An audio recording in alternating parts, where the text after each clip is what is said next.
And I believe that it's very important for us to prepare for our latter years. How many people don't do that, and their latter years, unfortunately, are spent in misery? We need to be preparing for our latter years, and one of the probably most effective ways to do that is to keep the body strong, fit. When your legs go, your freedom goes with them. That may sound dramatic, but it's a reality for millions. Your legs are your foundation. They are some of the biggest and strongest muscles in your body. When they're strong, they take the pressure off your joints and help prevent injuries. But when they're weak, everything else suffers. Your knees hurt, your back aches, and you stop moving as much. And it's not just your body that suffers. Weak legs can even affect your heart and brain. Your leg muscles help pump blood back up to your heart. If your circulation slows down, you can end up with swelling, varicose veins, or even blood clots. Strong legs also help you stay balanced and avoid falls, which are one of the top reasons older people end up in the hospital. In fact, studies show that low muscle strength and leg power might shorten lifespan and reduce cognitive function in older adults. Why? Because your leg muscles send signals to your brain that help it stay sharp and grow new cells. Now that you know how important your legs are, let's talk about how to nourish them properly. Nutrition for strong legs. Food plays a huge role in keeping your muscles strong, your joints pain-free, and your bones solid as you age. Let's start with protein, the building block of muscle. As we get older, our bodies naturally lose muscle mass, and unfortunately, we also become less efficient at using the protein we eat. That means we need more, not less, to maintain strength. Experts recommend aiming for about 1.2 to 1.6 grams of protein per kilogram of body weight each day. If you weigh 70 kilograms, that's about 84 to 112 grams of protein daily. It might sound like a lot, but you can get there with foods like lean meats, fish, eggs, beans, lentils, tofu, and dairy. Next up are omega-3 fatty acids, your joint's best friend. Found in foods like salmon, walnuts, flax seeds, and chia seeds, these healthy fats help reduce inflammation, ease joint pain, and even support muscle recovery after activity. If fish isn't your thing, omega-3 supplements can be a good option. Just check with your doctor first. And don't forget about bone health, because strong muscles are built on strong bones. That's where vitamin D and calcium come in.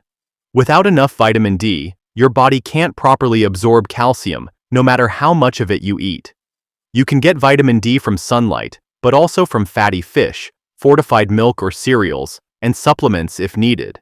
As for calcium, aim for sources like dairy products, leafy greens like kale and spinach, almonds, and even canned fish like sardines with the bones. Then there are antioxidants, the unsung heroes of muscle health. Found in colorful fruits and vegetables, these compounds help fight off the oxidative stress that comes with aging and physical activity.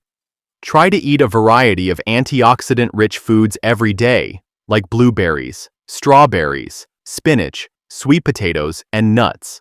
And finally, stay hydrated. What often happens, especially with stomach, is that a couple of hours after the meal, there's often a hunger feeling. But it's usually dehydration, because the body it's not often able to decipher between thirst and hunger. And so always have water. And remember, children say they're starving when they're bored. And it's in a mother heart to want to give the child what it needs. You see, it's a hard thing for a mother to go from here in giving the baby every single requirement to coming to be a toddler and starting to encourage the child to think for themselves a little bit and not give them every single thing they desire. So I would say to my children, oh, it's time for water. Must be one of the body's many cries for water. Time for water. I don't want water. Oh, I'm so sorry, sweetheart. Because if you don't drink water, you can't have lunch. Your choice. See, put the choice back on them. Choice back on them. Muscles are made up of nearly 75% water, so even mild dehydration can cause muscle fatigue, cramps, or that sluggish feeling in your legs. Aim for at least 8 cups of water per day, more if you're sweating or active. Herbal teas, broths, and water-rich fruits like watermelon or cucumber also count. But while certain foods fuel your muscles and bones, others quietly wear them down. So here are 4 foods to avoid for healthy bones. Number 1. Refined sugar and high-carb diets. Sugar may taste sweet, but it's anything but sweet for your bones. Diets high in refined sugar and processed carbs increase the acidity in your body, and when your body becomes too acidic, it pulls calcium from your bones to help neutralize the pH. Number 2. Caffeine. Coffee, black tea, sodas, all strip calcium from your bones. Number 3. Milk. This one surprises a lot of people. Milk is known for its calcium, but it's also high in animal protein. When you consume a lot of animal protein, your body creates acidic waste as a byproduct. To deal with that acid, your body uses calcium as a buffer and often pulls it from your bones to do so. So, whole milk contains calcium. The net effect on your bones may be close to 0 or even negative, especially if it's your main source of calcium. Number 4. Animal protein. Like milk, other sources of animal protein such as red meat, cheese, and even chicken can contribute to acid buildup in the body when eaten in excess. Again, your body uses calcium to offset that acidity, which can lead to bone loss over time. Exercises. One way to strengthen the heart, there's no other way, and that is exercise. So exercise strengthens the heart. I'm going to give you a story to illustrate. My son Peter, about 10 years ago when he was 25, he was training for a triathlon. So he was running up and down the hills behind Brisbane. That's where he lived at the time. Now he's a tiler, and he was dismantling an old vanity unit that had a big chip off it, huge chip, and it was from about the 50s, you know, those old ceramic ones. He got it out and he didn't realise how slippery it was, and it fell and it hit his ankle. In fact, I think if he hadn't have had a bone there, it might have taken the whole foot off, and the blood hit the roof. And he called out to my son James, my elder son. James said, "I'm on the phone, mate." Pete said, "I think you'd better come quickly." And I tell you that because it was a few minutes before James got in the room. And when he got in the room, he said this little bathroom, the whole roof and walls were sprayed with this most lovely decoration of blood, little sprinkles. When they went to hospital, bounded up, got to hospital, the nurse kept taking Peter's pulse. It was 50 beats per minute. And she couldn't believe that it was 50 beats per minute. Why was it 50 beats per minute? Because Peter's been running up and down hills. So the stronger the heart gets, the less it has to pump, because every pump is so powerful. It was so powerful the blood hit the roof. In fact, if Peter's resting heart rate had been 70, 80 beats per minute, it just would have wouldn't have even hit the ceiling. Well, Peter didn't do the triathlon. He had to fix his foot. In fact, the doctor couldn't believe that he hadn't cut any tendons. He kept getting him to move his big toe. Oh yes, it needed a few layers of stitches, that one. Aren't we glad that we have hospitals and doctors when we have a severe injury? Absolutely. And Peter was so glad that he had an injection of local anaesthetic. You know, we certainly don't quibble emergency medicine. And the doctor couldn't believe that it had missed the main tendons. And I said to Peter, that was your mother's prayers. Every morning she places you in the hand of God.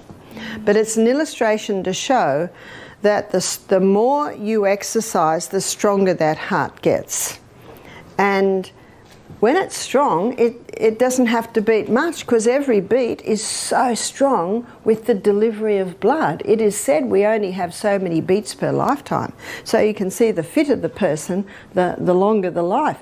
And I'd like to suggest the better quality of life because of what exercise does to the body. Eating well lays the foundation, But movement is what builds on it.